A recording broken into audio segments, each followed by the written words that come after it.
ಇಂದು ICSE ಫಲಿತಾಂಶ ಪ್ರಕಟವಾಗಿದೆ. ಪರೀಕ್ಷೆಯಲ್ಲಿ ನಟ ವಿಜಯ್ ರಾಘವೇಂದ್ರ ಪುತ್ರ ಶೌರ್ಯ ರಾಘವೇಂದ್ರ ಉತ್ತೀರ್ಣನಾಗಿದ್ದಾನೆ. ಈ ಖುಷಿಯನ್ನ ಸೋಷಿಯಲ್ ಮೀಡಿಯಾದಲ್ಲಿ ಚಿನ್ನ ನಿನ್ನ ಮಗ ಪಾಸ್ ಆಗಿದ್ದಾನೆ ಎಂದು ವಿಜಯ್ ರಾಘವೇಂದ್ರ ಪೋಸ್ಟ್ ಒಂದನ್ನು ಹಂಚಿಕೊಂಡಿದ್ದಾರೆ. ಹೌದು, ಇಂದು ಐಸಿಎಸ್ಸಿ ಫಲಿತಾಂಶ ಪ್ರಕಟವಾಗಿದೆ. ಪರೀಕ್ಷೆಯಲ್ಲಿ ಪುತ್ರ ವಿಜಯ್ ರಾಘವೇಂದ್ರ ಪುತ್ರ ಶೌರ್ಯ ರಾಘವೇಂದ್ರ ಉತ್ತೀರ್ಣನಾಗಿದ್ದಾನೆ. ಮಕ್ಕಳಿಗೆ ಪರೀಕ್ಷೆ ಸಮಯದಲ್ಲಿ ಓದುವಂತೆ ಪ್ರೇರೇಪಿಸುವಲ್ಲಿ ಅಮ್ಮನ ಪಾತ್ರ ಹಿರಿಯದ್ದಾಗಿದೆ. ಆದರೆ ಸ್ಪಂದನ ರಾಘವೇಂದ್ರ ಅಗಲಿದ್ದಾರೆ. ಹೀಗಾಗಿ ವಿಜಯ್ ರಾಘವೇಂದ್ರ ಅವರೇ ತನ್ನ ಮಗನಿಗೆ ಅಪ್ಪ ಮತ್ತು ಅಮ್ಮನ ಸ್ಥಾನ ತುಂಬುತ್ತಿದ್ದಾರೆ. ಪರೀಕ್ಷೆ ಸಮಯದಲ್ಲಿ ರಾತ್ರಿಯವರೆಗೆ ಮಗನ ಜೊತೆ ಇದ್ದು ಆತನಿಗೆ ಓದಲು ಕಂಪನಿ ನೀಡುತ್ತಿದ್ದರು.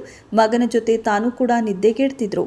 ಪರೀಕ್ಷೆಯಲ್ಲಿ ಆತನ ಯಶಸ್ಸಿಗೆ ಪ್ರಯತ್ನಿಸುತ್ತಿದ್ದರು. ಈಗ ಯಶಸ್ಸಿಗೆ ಫಲ ದೊರಕಿದೆ. ಮಗ ಐಸಿಎಸ್ಸಿ ಪರೀಕ್ಷೆಯಲ್ಲಿ ಪಾಸಾಗಿದ್ದಾನೆ ಎಂದು ಶುಭ ಸುದ್ದಿಯನ್ನು ಸೋಷಿಯಲ್ ಮೀಡಿಯಾದಲ್ಲಿ ಹಂಚಿಕೊಂಡಿದ್ದಾರೆ. ಇವರ ಪೋಸ್ಟ್ಗೆ ಅಭಿಮಾನಿಗಳು ಅಭಿನಂದನೆಗಳ ಸುರಿಮಳೆ ಸುರಿಸಿದ್ದಾರೆ. ಜೊತೆಗೆ ಸ್ಪಂದನ ಅವರನ್ನು ನೆನಪಿಸಿಕೊಂಡಿದ್ದಾರೆ. ಮಾರ್ಚ್ ತಿಂಗಳಲ್ಲಿ ಶೌರ್ಯ ರಾಘವೇಂದ್ರನ ಪರೀಕ್ಷೆ ಮುಗಿದ ಸಮಯದಲ್ಲಿಯೂ ಸೋಷಿಯಲ್ ಮೀಡಿಯಾದಲ್ಲಿ ಪೋಸ್ಟ್ ಮಾಡಿದ್ರು.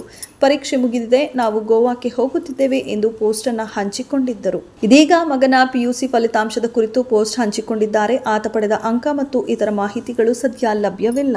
ಇದೆಷ್ಟು ಈ ಹೊತ್ತಿನ ಸುದ್ದಿ. ಮತ್ತಷ್ಟು ಸುದ್ದಿಗಳಿಗಾಗಿ ನೋಡ್ತಾ ಇರಿ ಸಿರಿ ಟಿವಿ.